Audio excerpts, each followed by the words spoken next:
Hello friends. तो आज हम लोग एक नया टॉपिक स्टार्ट करने जा रहे हैं जो 11th स्टैंडर्ड का इम्पोर्टेंट है और 11th का बेस है।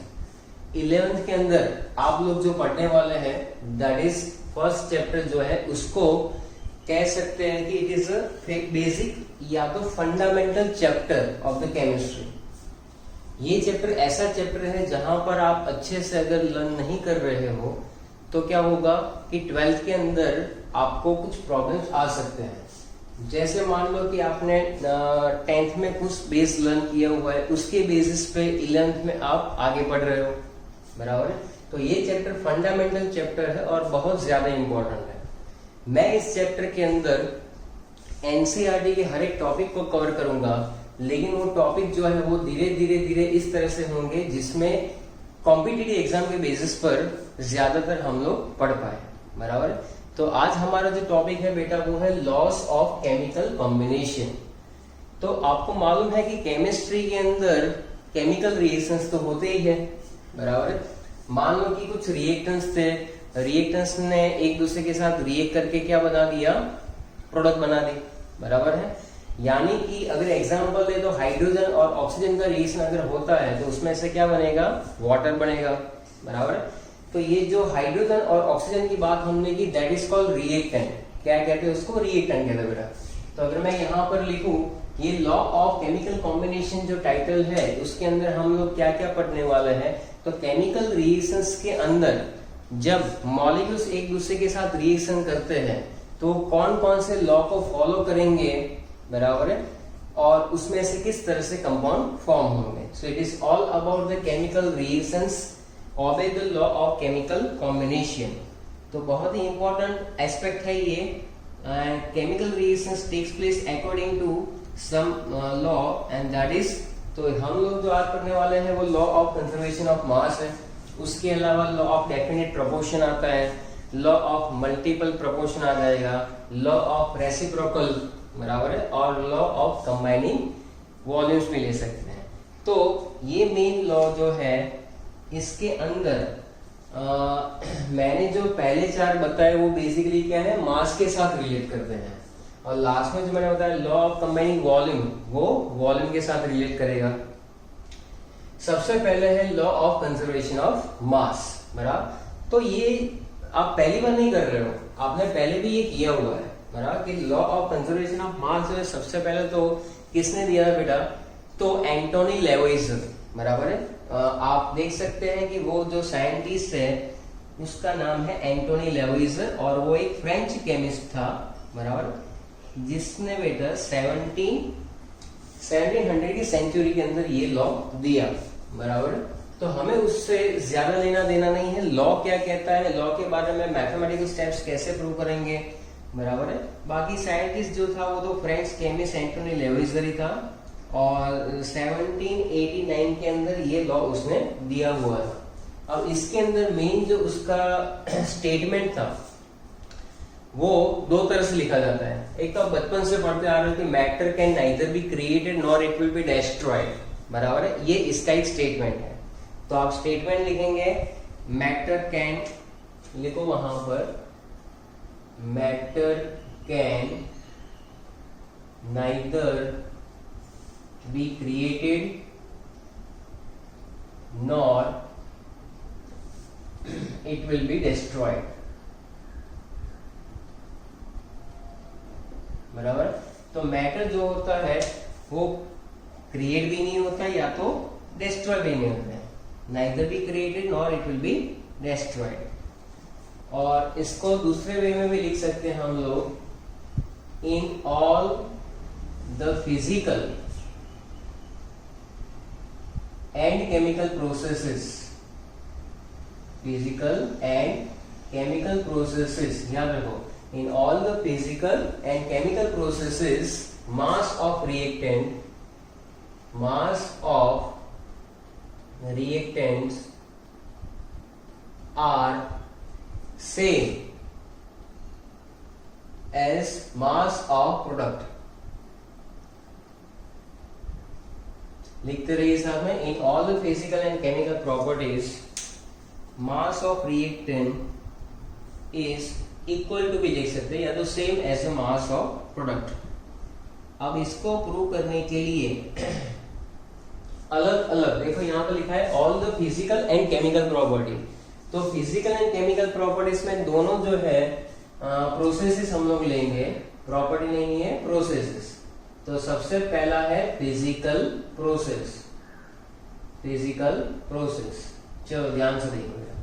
अब यहाँ पर हम लोग क्या करेंगे, एक कॉनिकल फ्लास्क ले रहे हैं। कॉनिकल फ्लास्क के अंदर हम लोग क्या ले रहे हैं, एक छोटा सा आइस क्यूब ले रहे हैं और इसको ऊपर से हम लोग क्या करेंगे, कॉर्क से बंद कर देंगे, ढक्कन। तो मैं नहीं बोल रहा हूं यहाँ पर, बराबर, ये जो है ना ढक्कन कहते हैं इसको। इसके अंदर क्या लिया हुआ है, आइस लिया हुआ है। अब क्या कर लो, इसका वेट कर लो, मान लो W1 ग्राम आया, बराबर है, W1 ग्राम इसका वेट आया, हमने इसका वेट कर लिया, बराबर है। अब इसको हमने जेंटल हीट किया, जेंटल हीट यानी जेंटलमैन की तरह, मतलब आराम से उसको हीट करो। ऐसा नहीं कि गैस पे लगा दिया, फटाक से गैस चालू कर दिया, चल पिघल फटाफट, ऐसा नहीं होता। अब यहाँ पर जैसे ही जेंटल हीट किया तो क्या होगा, यहाँ से हमने कॉर्क लगाया हुआ है तो यहाँ से वेपर्स तो बाहर जाएंगे नहीं, जाएंगे क्या, बराबर। ढक्कन थोड़ा इधर उधर हो तो चला भी जाएगा, लेकिन यहाँ पर ऐसा नहीं है। तो क्या करेंगे बेटा, यहाँ पर हम लोग इसको ढक्कन बंद नहीं रखना है, आइस अपने आप किसमें कन्वर्ट हो जाएगा, पानी में, बराबर है। ये बन रहा है वाटर, इसका वेट किया मैंने W2 ग्राम। अब मैं चेक कर रहा हूं कि before the practical and after the practical what happens. तो मुझे ये मिल रहा है कि W1 gram is equal to W2 gram, यानी वही हुआ ना। इस केस के अंदर आइस क्या था, रिएक्टेंट, पानी क्या मिला, प्रोडक्ट। तो ice gets converted into product, sorry water. तो वाटर जो है इसको हम लोग हीट किया तो ये रिएक्टेंट है, ये प्रोडक्ट है। यानी कि ये जो है लॉ प्रूव कर रहे हैं हम लोग, क्या फिजिकल चेंज हो रहा है। फिजिकल प्रोसेस का मतलब आप देखो, यहाँ पर आप ऐसा भी लिख सकते हो ना कि वाटर सॉलिड उसमें से बना वाटर लिक्विड, तो फिजिकल स्टेट चेंज हो रहा है, बराबर। लेकिन यहाँ पर उसका फॉर्मूला चेंज नहीं हो रहा है। फिजिकल चेंज का मतलब है क्या, chemical composition does not change, only the physical state will be change. तो इस केस के अंदर क्या हो रहा है, यहाँ पर सिर्फ फिजिकल चेंज हो रहा है, इसका स्टेट। और उसमें हमने देखा कि दोनों का मास इक्वल रहता है। तो मास जो है इसका और इसका इक्वल रहता है, ये प्रूव करता है कि ये लॉ सही है। Matter can neither be created not it will be destroyed. दूसरा आप लिखो वहां पर केमिकल चेंज, केमिकल चेंज, बराबर। इतना कंप्लीट करो। केमिकल चेंज भी मैं आपको एक्सप्लेन कर रहा हूं, कंप्लीट दैट।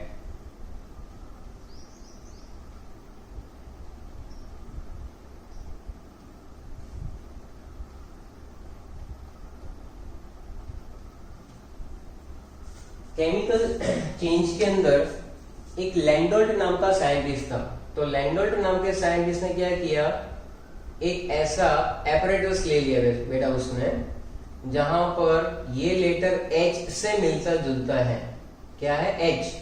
तो ये है लैंडोल्ट एपरेटस, बराबर है, जिसके अंदर उसने यहां पर ऊपर क्या कर दिया, कॉर्क से इसको बंद कर दिया और अंदर उसने दो सॉल्यूशन लिए हुए हैं अलग अलग। एक साइड उसने लिया हुआ है सॉल्यूशन ऑफ NaCl, बराबर है, नमक, और यहां पर ले रहा है वो silver nitrate. In one limb, इसको लिम्ब कहते हैं, it is in a one limb of Landolt apparatus we are taken NaCl as a solution. दूसरे लिम्ब के अंदर हमने क्या लिया हुआ है, AgNO3 लिया हुआ है। अब व्हेन केमिकल चेंज अंडरगोस, तो chemical reactions takes place, what happen. तो लैंडोल्ट ने पहले इसका वेट कर लिया, बराबर है, जब इसके बीच में कोई रिएक्शन नहीं हो रहा था। फिर उसने क्या किया, थोड़ा सा शेक किया, बराबर है, शेक करके मिल्क शेक बना दिया और पी गया। तो मिल्क शेक नहीं बन रहा है यहाँ पर क्या बन रहा है, NaCl जब AgNO3 के साथ रिएक्शन करेगा तो सबसे पहले NaCl plus silver nitrate it gives AgCl के व्हाइट प्रेसिपिटेट मिलेंगे प्लस NaNO3। यहां पर भी उसने देखा कि before the reaction and after the reaction क्या हो रहा था, the mass will be same. तो इसका स्टेटमेंट जो है वो वैसे का वैसा रहा कि before the reaction and after the reaction the tube was again wet, और उसका जो वेट था वो चेंज नहीं हुआ, बराबर है। तो इसके अंदर केमिकल चेंज में भी हमने ये देखा कि ये जो अपना स्टेटमेंट है वो फॉलो कर रहा है। इसी तरह से आप कोई भी इक्वेशन ले सकते हो, जैसे कि केमिकल चेंज में मान लो कि आपके दिमाग में आया calcium carbonate decompose into calcium oxide and carbon dioxide. अगर आपने ये ले लिया तो कैल्शियम कार्बोनेट का मास होता है 100 ग्राम। आप अपने हिसाब से एटॉमिक मास ऐड करके कैलकुलेट कर लो। कैल्शियम का 40, कार्बन का 12, ऑक्सीजन 1 का 16, बराबर है। आपका गोला 16 इंटू 3 कर दो, बराबर है। तो ये 100 ग्राम आएगा, फिर ये आएगा 44 ग्राम और ये रहेगा 56 ग्राम।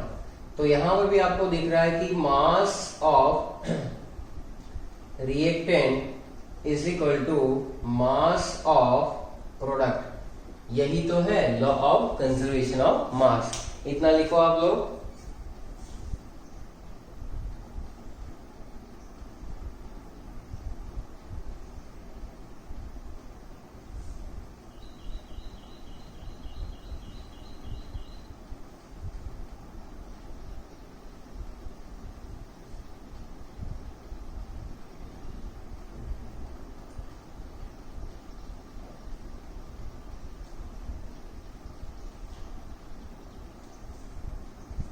चलो, तो ये सारे के सारे एग्जाम्पल क्या प्रूव कर रहे हैं? लॉ ऑफ कंजर्वेशन ऑफ मास को प्रूव कर रहे हैं।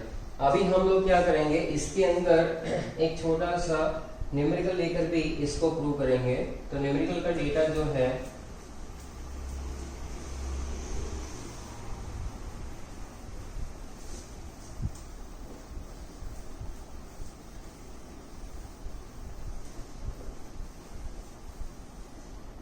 चलो अब साथ में डेटा लिखो।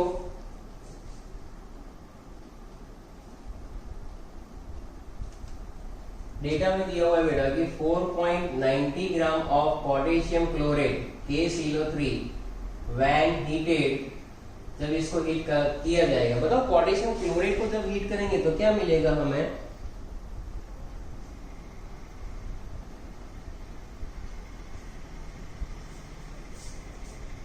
1.92 ग्राम यहाँ पर ऑक्सीजन मिल रहा है, ऑक्सीजन, एंड 2.96 ग्राम जो मिल रहा है वो हमें मिल रहा है पोटेशियम क्लोराइड।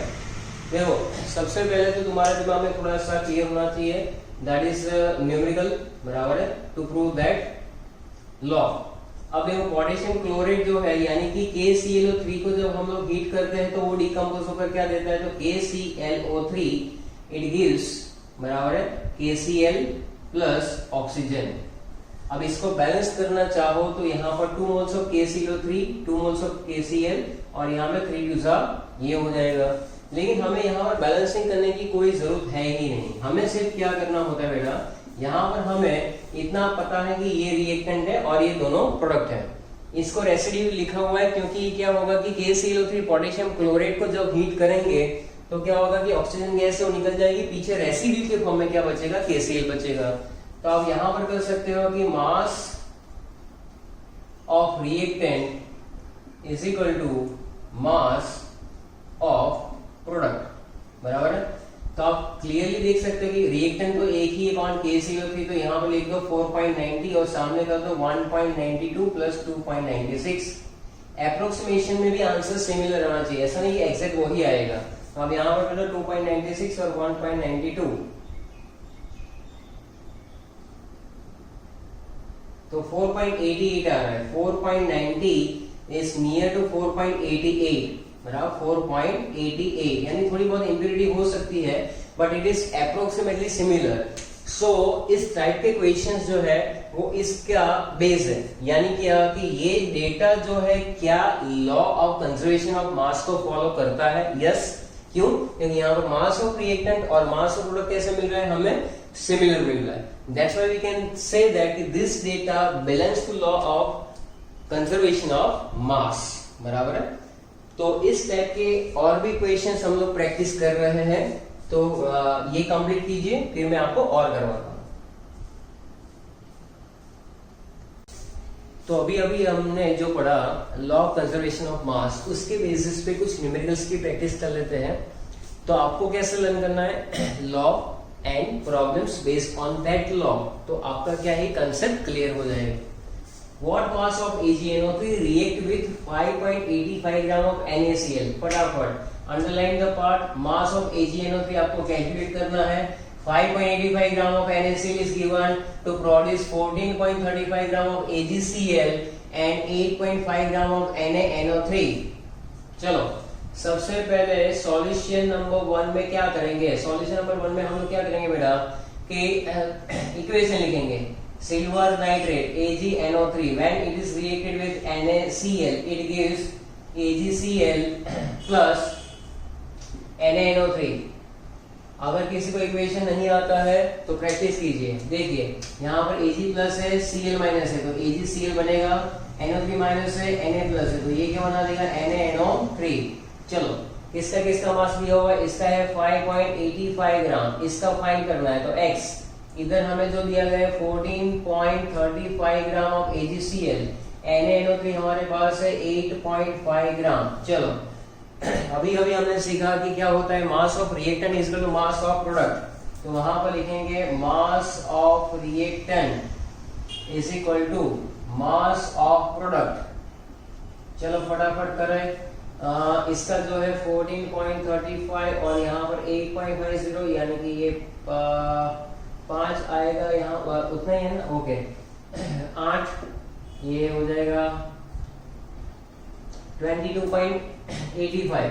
इस सेट का आ रहा है 22.85 is equal to x plus 5.85। Okay x is equal to, इसमें से निकालिए 85 तो ऐसे ही चला जाएगा, 20 में से 5 जाएंगे तो 2, ये 17 gram will be the final answer. 17 gram जो है वो what mass of AgNO3, mass of AgNO3 हमने x एज्यूम किया था, x ग्राम, तो वो मिल रहा है 17 ग्राम। यहाँ पर लास्ट में आप लोग लिख सकते हैं if this data is resemble with the law of conservation of मास। चलो ठीक है, ये हो गया हमारा। नेक्स्ट न्यूमेरिकल जो है आप इसी तरह से आगे करेंगे। नेक्स्ट न्यूमेरिकल फटाफट, solution number 2। Solution number 2 equation ही मेन इंपॉर्टेंट पार्ट है बेटा। देखो when 4.2 gram of sodium bicarbonate, solution 2 sodium bicarbonate when it is reacted with CH3COOH, ये माइनस ये प्लस क्या बनाएगा, CH3COONA plus carbon dioxide plus water, इस तरह से बनेगा ये। चलो अभी क्या क्या दिया हुआ है बेटा, यहाँ पर क्या क्या गिवन है, सोडियम बाइकार्बोनेट है 4.2 ग्राम, थोड़ा बड़ा लिखेंगे 4.2 ग्राम। एसिडिक एसिड है 10 ग्राम। सोडियम एसीटेट जो है वो लेफ्ट बिहाइंड रेसिड्यू, रेसिड्यू का मतलब यहाँ पर क्या, CH3COONA और H2O, इन दोनों को मिलाकर जो बनता है उसको क्या नाम दिया है, रेसिड्यू। कार्बन डाइऑक्साइड निकल गया, गैस तो गैस है, कहीं से भी निकल जाती है ना, बॉडी में से भी तो निकलती है। और कार्बन डाइऑक्साइड है कितना बेटा यहाँ पर 2.2 ग्राम बराबर है, और एसिड जो है 12 ग्राम है, कितना है 12 ग्राम। इसमें कुछ करना ही नहीं है, आपको सिर्फ मास of reactant mass of product को सिर्फ इक्वलाइज करना है। तो दिख ही रहा है ना 14.2, तो दोनों साइड जब 14.2 आ रहा है यानी कि this data is agree with the law of conservation of मास। तीसरा और फाइनल 6.3 ग्राम ऑफ NaCO3, यही है। सोडियम बाइकार्बोनेट कितना दिया हुआ है 6.3 gram, added to the 15 gram of acidic acid, mass of reactant is equal to residue is found to be 18 gram, residue मिल रहा है आपको 18 gram. Then you have to find out the mass of carbon dioxide, mass of carbon dioxide, look at that 15 plus 6 यानी कि तुम्हारा हो जाएगा 21.3 बराबर है। This is mass of reactant, 18 gram है यहाँ पर प्लस x है, तो फाइनल आंसर x का क्या आएगा 3.3 ग्राम, क्या आएगा 3.3 ग्राम। चेक इट आउट बराबर है। तो यहाँ तक ये न्यूमेरिकल्स हम लोग खत्म कर रहे हैं। Next we are moving on law of constant composition, और उसके बाद उसके भी न्यूमेरिकल्स करेंगे। तो आप इतना कंप्लीट कीजिए। Okay, so we are moving on our next law that is known as a law of definite proportion, या तो इसका दूसरा नाम है कांस्टेंट कंपोजिशन भी कह सकते हैं। ये बचपन से आप पढ़ते आ रहे हो। इसके अंदर जो है, जो नई बात है वो मैं आपको बाद में बताता हूँ कि क्या है। सबसे पहले ये देखिए किसने दिया, फ्रेंच केमिस्ट जिसका नाम था J.L. प्राउस्ट। उन्होंने 1799 में दिया ये लॉ। और डील किसके साथ कर रहे हैं, deal with the compounds of elements present in a given compound, यानी जो कंपाउंड दिया होगा उसके अंदर कौन कौन से एलिमेंट्स है उसके साथ इनका डीलिंग रहेगा। क्लियर। स्टेटमेंट क्या है, स्टेटमेंट आपको याद रखना है कि chemical compound is always found to be, chemical compound is always found to be made up of the same elements. कोई भी केमिकल कंपाउंड अगर आप कहीं से भी कलेक्ट करते हो जिसका मॉलिक्यूलर फॉर्मूला एक जैसा है तो उसके अंदर एलिमेंट्स भी एक जैसे रहेंगे। And they combine together in the same fix proportion by मास। उसके अंदर जो भी एलिमेंट रहेंगे वो एक दूसरे के साथ फिक्स प्रोपोर्शन बाय मास के साथ कंबाइन होंगे। क्लियर है। अच्छा, अब हम लोग इसको प्रूव करेंगे बेटा। तो सबसे पहले आप ले लेंगे एग्जांपल ऑफ वाटर, यानी वाटर का एग्जांपल बहुत ही यूनिवर्सल है एग्जांपल और बहुत ही सिंपल है, बराबर। थोड़ा सा पानी आप भी पी लो, पानी का एग्जांपल आया है, फिर आराम से पढ़ो। चलो, वाटर जो है उसके अंदर आपको कौन कौन से एलिमेंट देखने को मिल रहे हैं, that is called hydrogen and oxygen. यहाँ पर है हाइड्रोजन एंड ऑक्सीजन, ये दो एलिमेंट है, हाँ या ना। ये बताओ कि हाइड्रोजन कितने हैं, यहाँ पर दो हाइड्रोजन है, ऑक्सीजन एक है। इसका मतलब ये हुआ बेटा कि हाइड्रोजन जो है, हाइड्रोजन एंड ऑक्सीजन इस कंपाउंड के अंदर किस मास के फॉर्म में है, तो हाइड्रोजन 2 ग्राम है और ऑक्सीजन है 16 ग्राम। इसका सिंप्लीफाई करेंगे तो 1:8 बाय मास रहेगा। पानी तुम कहीं से भी ले लो, पानी आपने रिवर में से लिया या तो वेल में से लिया, बराबर है, या तो कोई भी सोर्स आपने इंडिया से लिया, ऑस्ट्रेलिया से लिया, वेस्ट इंडीज चले गए, श्रीलंका चले गए, कहीं से भी आपने पानी लिया, लेकिन पानी के अंदर एलिमेंट तो हाइड्रोजन ऑक्सीजन ही है। And they combine with fix proportion by मास, ये भी हम लोग जानते हैं। So water obtain from any source, they have elements, fixed element and they combine with the fixed proportion by mass, that is called 1:8, बराबर है। तो ये बातें है पानी के लिए। उसके बाद नेक्स्ट एग्जांपल है हमारे पास, एक कार्बन डाइऑक्साइड का एग्जांपल ले लेते हैं। अब जरा ध्यान से देखो, कार्बन डाइऑक्साइड दिखने में ही पता चल जाता है कि कार्बन होगा ये 12 ग्राम, बराबर, 12 इसका एटॉमिक मास है। यहाँ पर अगर एग्जैक्ट लेना चाहो तो देखो, एक हाइड्रोजन का 1.008 होता है, तो दो हाइड्रोजन का 2.016 ले सकते हैं, लेकिन हम लोग जो है राउंड अप जो हम लोग लेते हैं कैलकुलेशन में वो ही यूज करेंगे। कार्बन डाइऑक्साइड में कार्बन 12 ग्राम है, ऑक्सीजन एक ऑक्सीजन 16, 16 2 32 हो जाएगा। तो 12:32 that is the fix proportion by mass of carbon and oxygen. इसको अगर तुम सिंप्लीफाई करोगे बेटा तो क्या मिलेगा, आप बताओ। 4 3 12 और ये 8, तो 3 8 4 के टेबल में आ जाएगा, 4 3 12 हो जाएगा, 4 8 32। तो CO2 का जो 12:32 है इसको हम लोग लिख सकते हैं 3:8। तो कार्बन और ऑक्सीजन जो है, अगर आप इसकी अलग अलग मेथड ले लो कि कार्बन ने ऑक्सीजन के साथ रिएक्शन किया और बना कार्बन डाइऑक्साइड, बराबर। दूसरा, कैल्शियम कार्बोनेट का अगर आपने डिकम्पोजिशन किया, calcium oxide plus carbon dioxide. तीसरा, आपने ले लिया 2 मोल्स ऑफ NaHCO3 यानी कि सोडियम बाइकार्बोनेट, इसमें से मिला Na2CO3 plus carbon dioxide plus water. ऐसा कोई भी एग्जांपल ले सकते हो। एक और ले लेंगे हम लोग CaCO3 plus 2 moles of HCl, it gives, तो क्या मिलेगा CaCl2 plus H2O plus carbon dioxide. आप देख सकते हो कि हर एक के अंदर कार्बन डाइऑक्साइड मिल रहा है। तो CO2 यहाँ पर जो मिल रहा है उसके अंदर कार्बन और ऑक्सीजन का जो प्रोपोर्शन बाय मास है वो फिक्स है, चाहे वो किसी भी मेथड से बनाया गया हो, इसका प्रोपोर्शन बाय मास जो है वो कैसा रहेगा, फिक्स रहेगा। तो आप लिख लीजिए एग्जांपल और इसके साथ स्टेटमेंट भी लिखिए। इसके बाद हम लोग लिखेंगे इसकी लिमिटेशंस।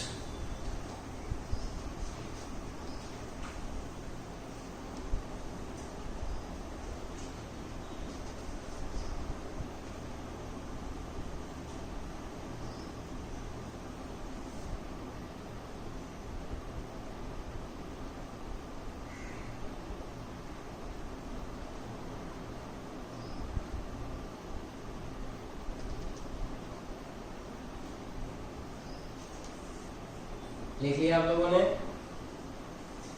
चलो अब इसको मैं मिटा रहा हूं। तो कार्बन डाइऑक्साइड जो है उसके अंदर क्या कार्बन और ऑक्सीजन जो है फिक्स प्रोपोर्शन में नहीं रहेगा हर बार?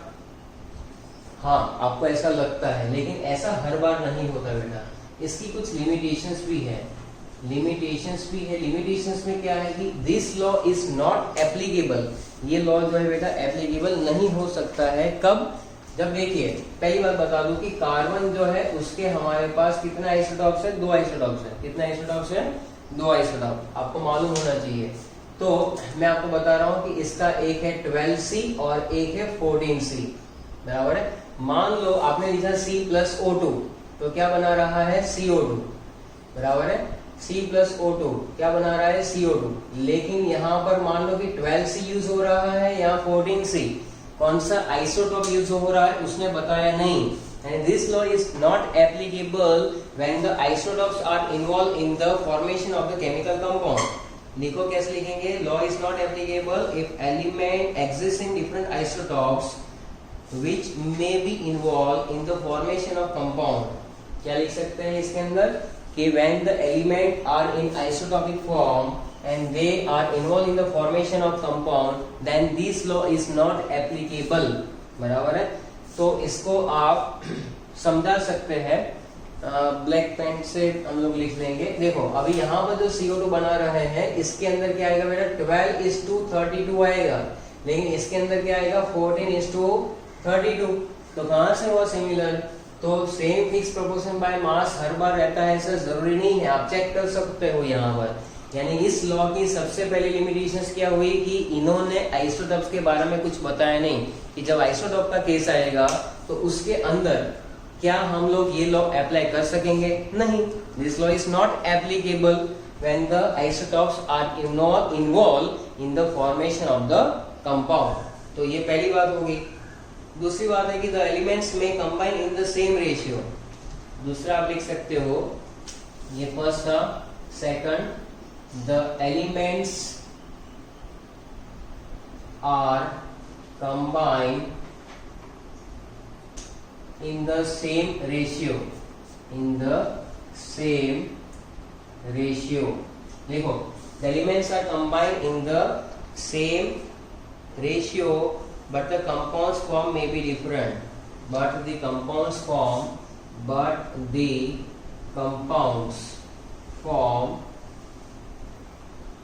may be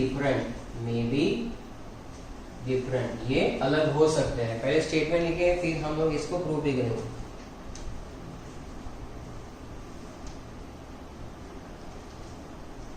बराबर है। देखो आपने 10th के अंदर आपने ऑर्गेनिक कंपाउंड्स कुछ पढ़े हुए हैं। मैं आपको एग्जांपल लेता हूँ कि N=2 CnH2n जो है O, एक फॉर्मूला मैंने लिखा है यहाँ पर CnH2nO का, बराबर है। तो इसके हिसाब से अगर हम लोग आगे बढ़े,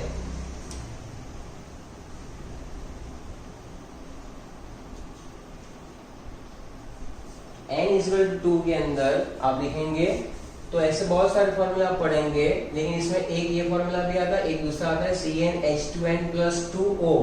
ये फॉर्मूला किसके लिए है? अल्कोहल एंड ईथर के लिए है। ऊपर वाला अल्डीन एंड कीटोन के लिए है। फिलहाल हम लोग ये ले रहे हैं CnH2n+2O। यहाँ पर this formula is for alcohol and ether.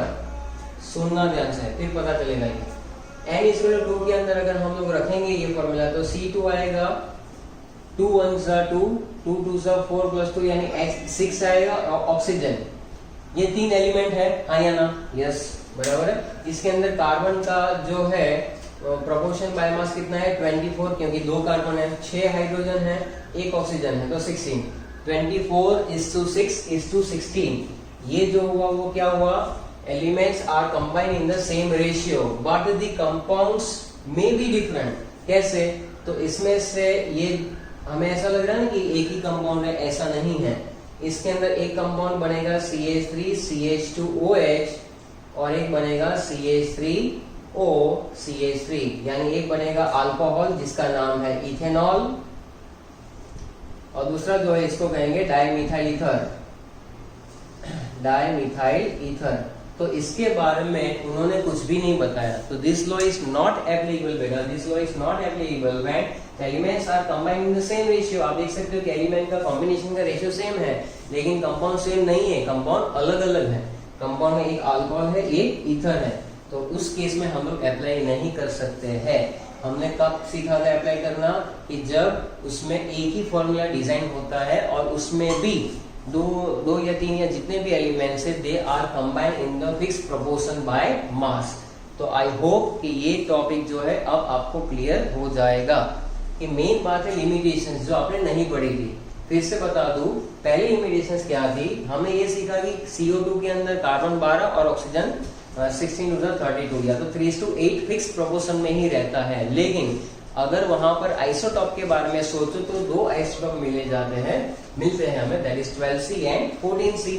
अगर उसके रिस्पेक्ट में अगर हम लोग सोचेंगे तो ये ऐसा प्रूव होगा कि पहले केस में हमारा जो रेशियो है दूसरे केस में डिफरेंट हो गया, यानी कि this law is not applicable when isotopes are involve in the formation of the compound. Next मैंने लिखा हुआ है और यहाँ पर हमने समझा भी है कि कोई भी एलिमेंट्स का कॉम्बिनेशन अगर सेम रेशियो में जा रहा है तो ऐसा बिल्कुल हर बार नहीं होगा कि वो एक ही कंपाउंड हो। द कंपाउंड्स में बी डिफरेंट, कंपाउंड अलग अलग हो सकते हैं। क्लियर है इतना? तो आप इतना कंप्लीट कीजिए। We are moving on the numerical part.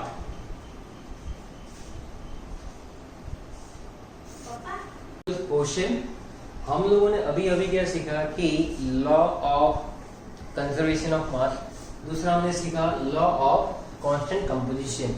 अब क्या करेंगे, देखो मैंने यहाँ पर डेटा लिखा हुआ है, उसके बेसिस पे हमें न्यूमेरिकल्स करने हैं। तो आप डेटा जो है वो यहाँ से लिखेंगे और अपनी नोटबुक के अंदर आप लोग न्यूमेरिकल गिनेंगे, बराबर है। आपको कैलकुलेटर की जरूरत है तो आप ले सकते हैं, बराबर है। चलो तो वी आर स्टार्टिंग दैट, जरा ध्यान से पढ़िए इस चीज को। क्या लिखा हुआ बेटा, 6.488 gram 6.488 gram lead combined directly with 1.002 gram of oxygen to form PbO2। Pb plus oxygen, lead और ऑक्सीजन का कॉम्बिनेशन है, क्या बन रहा है, लीड पेरोक्साइड। क्या बन रहा है यहाँ पर, लीड पेरोक्साइड, बराबर। It is also produced by, यही चीज दूसरे मेथड से बनाई जाती है। जब लीड नाइट्रेट को हीट किया जाता है, इट वाज फाउंड दैट कि इसमें परसेंटेज ऑफ ऑक्सीजन जो हमें मिल रहा है वो 13.38% है ऑक्सीजन का। किसमें, लीड नाइट्रेट को जब आप हीट करोगे तब उसका ऑक्सीजन परसेंटेज। हमें ये दिखाना है कि use this data to illustrate the law of constant composition, बराबर है।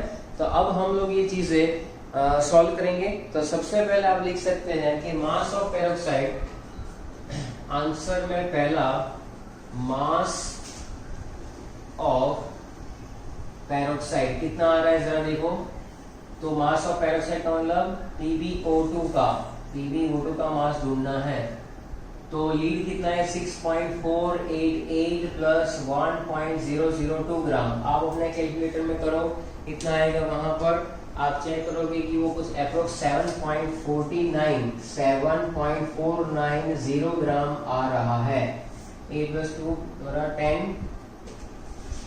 1 बराबर है, तो 9 हो जाएगा, 4 है, 7.490 ग्राम, ठीक है।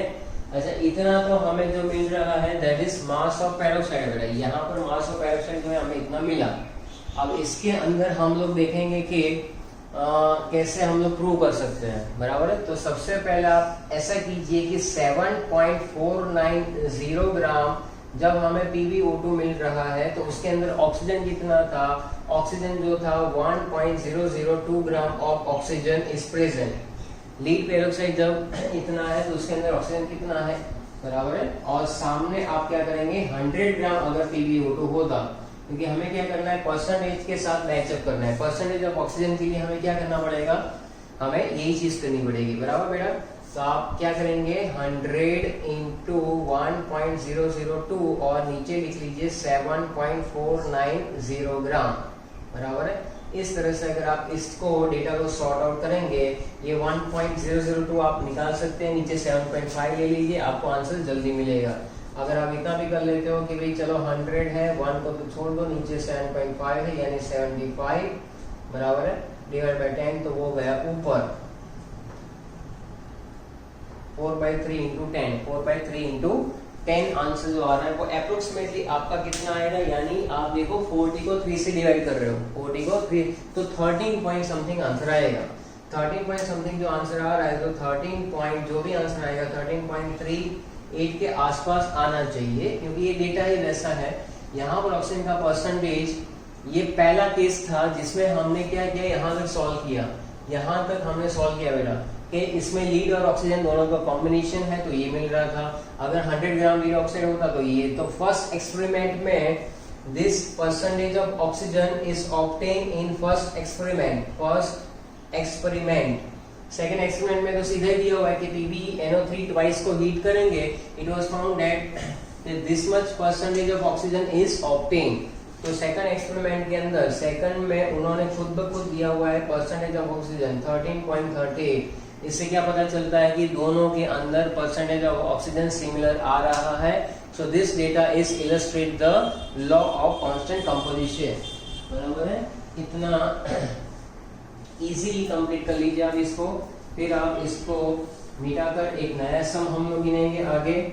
बराबर है, चलो ध्यान से देखो। तो नेक्स्ट सम जो है वो क्या है बेटा, देखो सेकंड के अंदर ए, बी और सी तीन अलग अलग केसेस है, जिसमें सबसे पहला है ए केस। ए को कैसे करना है, 1.75 gram of metal will dissolve in HNO3। Metal HNO3 में डिसॉल्व कर रहे हैं, बराबर है, and igniting residue copper nitrate, यानी मेटल कौन सा था, फिर से देखो कॉपर नाइट्रेट कब बना होगा, तो यहाँ पर मेटल अगर कॉपर होगा, कॉपर ने HNO3 के साथ रिएक्शन किया तो क्या बना होगा, कॉपर नाइट्रेट। कॉपर नाइट्रेट यानी CuNO3 ट्वाइस बना होगा, बराबर है। वो हमें दे रहा है 2.19 ग्राम ऑफ कॉपर ऑक्साइड। क्या दे रहा है, 2.19 ग्राम ऑफ कॉपर ऑक्साइड, और मेटल कितना लिया था, 1.75 ग्राम। तो तुम्हें तीनों के अंदर किसके ऊपर फोकस करना है, डेटा चाहे कितना भी लंबा हो, यहाँ पर आप दिमाग का यूज कीजिए, कॉपर ऑक्साइड और मेटल के ऊपर फोकस कीजिए, फटाक से आंसर आ जाएगा। बराबर है, तो आप पहला स्टेटमेंट लिखिए कि 2.19 gram of copper oxide contain how much metal, okay 1.75 gram metal is present. Okay, next to that अगर हम लोग आगे बढ़ेंगे कि भाई 100 ग्राम है, क्योंकि हमें क्या करना है, परसेंटेज में निकालना है, तो ये करेंगे तो कितना, तो क्या हो जाएगा 100 इंटू 1.75, नीचे आ जाएगा 2.19। तो 2.19 की जगह पर आप क्या ले सकते हैं, यहाँ पर 2.2 भी ले सकते हैं अप्रोक्सीमेशन में। 2.2 का मतलब हो जाएगा 22 डिवाइड बाय 10, यानी यहाँ पर मैं 10 कर दूं, 1.75 नीचे मैं 100 कर दूं, तो 100 कैंसिल हो जाएगा, बराबर है। और उसके बाद 1750 को 22 से आप डिवाइड कीजिए, बराबर है। तो ये डिवाइड तो कितना आंसर आ रहा है आप देख सकेंगे कि इसके अंदर यहाँ पर कुछ ना कुछ आपको जुगाड़ लगाना पड़ेगा। जैसे यहाँ पर 2 से ये हो जाएगा 11, ये हो जाएगा 5, देन 175 इंटू 5 डिवाइड बाय 11, बराबर है। निकालिए आप आंसर, आपका आंसर जो है 80% के आसपास आना चाहिए बस। तो अगर आप कैलकुलेटर में निकालते हैं बेटा, तो इट इज अप्रोक्सीमेटली 80%, बराबर, क्योंकि यहाँ से हमें पता चल जाता है। तो ये जो आंसर आ रहा है आप देखिए कि 2.19 ग्राम कॉपर ऑक्साइड पे कितना मेटल था, 1.75 ग्राम। तो 100 ग्राम पे कितना आएगा, तो that is approximate 79.9% of metal is present in this copper oxide. यानी कि पहला केस स्मॉल ए हमने कंप्लीट कर लिया। नेक्स्ट केस के अंदर मैं आपको पहले समझाता हूं, लेकिन ट्रिक भी सिखाऊंगा। In second case 1.49 gram of metal dissolve in HNO3। दिमाग में भले कुछ भी चलता हो, मेटल HNO3 में कॉपर नाइट्रेट बनाता है, फिर उसने क्या किया, प्रेसिपिटेट किया copper hydroxide by adding caustic alkali, यानी उसमें क्या डाला होगा, आप देखोगे CuNO3 ट्वाइस तो बना होगा पहले, वह प्रेसिपिटेट मिले, कॉपर हाइड्रोक्साइड भी मिलेगा by adding caustic alkali. Caustic alkali का मतलब है कॉस्टिक अल्कली, तो ये कॉस्टिक पोटास हो सकता है KOH, तभी आपको क्या मिलेगा, CuOH ट्वाइस मिलेगा। CuOH ट्वाइस जो है उसको आप क्या करेंगे, वॉश करेंगे, ड्राई करेंगे, हीट करेंगे, तो ये डिकम्पोज हो जाएगा कॉपर ऑक्साइड में। फिर से मेटल के ऊपर और कॉपर ऑक्साइड के ऊपर फोकस कीजिए, बराबर है। तो देखिए कि भाई 1.43 ग्राम ऑफ कॉपर ऑक्साइड, बराबर है। तो हमें कितना मिला है 1.14 ग्राम, 1.14 ग्राम मेटल इज ऑब्टेन। चलो ठीक है, तो 100 ग्राम कॉपर ऑक्साइड होगा तो यहाँ पर कितने ग्राम मेटल मिल सकता है, बराबर है। कैलकुलेशन आप अपने हिसाब से कीजिए। तो क्या करेंगे 100 इंटू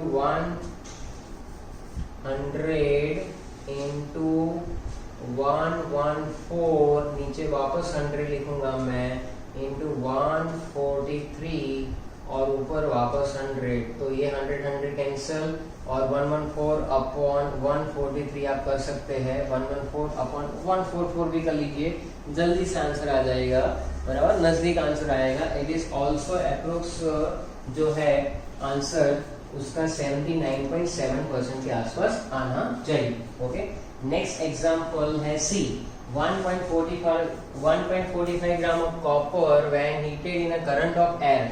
एयर का करंट यानी वहां पर ऑक्सीजन की प्रेजेंस होगी, करंट कुछ नहीं होता है। Give 1.83 gram of copper oxide, क्या देता है 1.83 ग्राम ऑफ कॉपर ऑक्साइड।